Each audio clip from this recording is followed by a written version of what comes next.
Le 4 novembre 1844 était inauguré le théâtre municipal de Saint-Quentin, notre actuel théâtre Jean Vilar.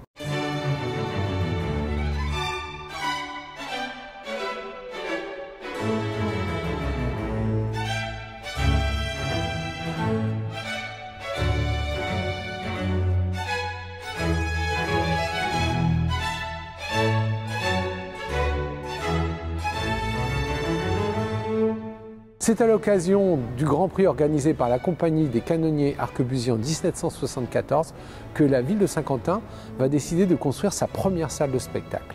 L'édifice est alors construit par un architecte saint-quentinois, Quentin Bachelet. Il est décidé d'installer cette nouvelle salle entre la rue des Courroyeurs, l'actuelle rue de la Comédie, et la place de l'Hôtel de Ville.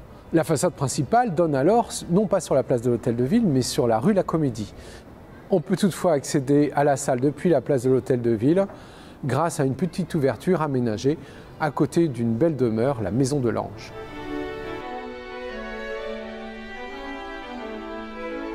La construction de cette salle de spectacle, achevée en mars 1774, permet d'accueillir 600 spectateurs.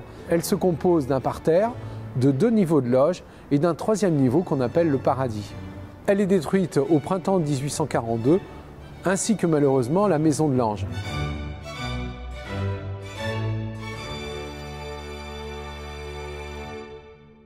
Après avoir visité plusieurs théâtres modernes des villes de Paris, du Havre ou de Caen, la municipalité de Saint-Quentin décide finalement de demander à l'architecte Émile Guy de construire un théâtre du même type qu'il a construit quelques années plus tôt, en 1838, dans la ville de Caen.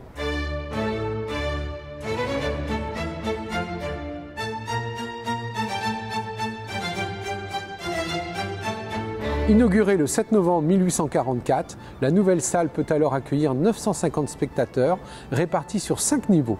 Le parterre, 2 niveaux de loge de première et de deuxième, la galerie de troisième et enfin l'amphithéâtre ou Paradis. Un grand banquet est d'ailleurs organisé dans cette salle en juin 1850 à l'occasion de la venue du président de la République pour l'inauguration du chemin de fer, le futur Napoléon III.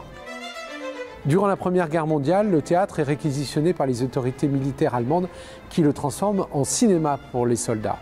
Le théâtre est épargné par les bombardements de 1917-1918. Il subit toutefois d'importants travaux de modernisation et de réfection au niveau des toitures, mais aussi de l'électrification de la totalité de l'édifice. À cette occasion, le grand lustre central est supprimé et on fait appel au décorateur Eugène Pruvot pour réaliser une grande toile marouflée qui va former une grande coupole au-dessus de la salle du public.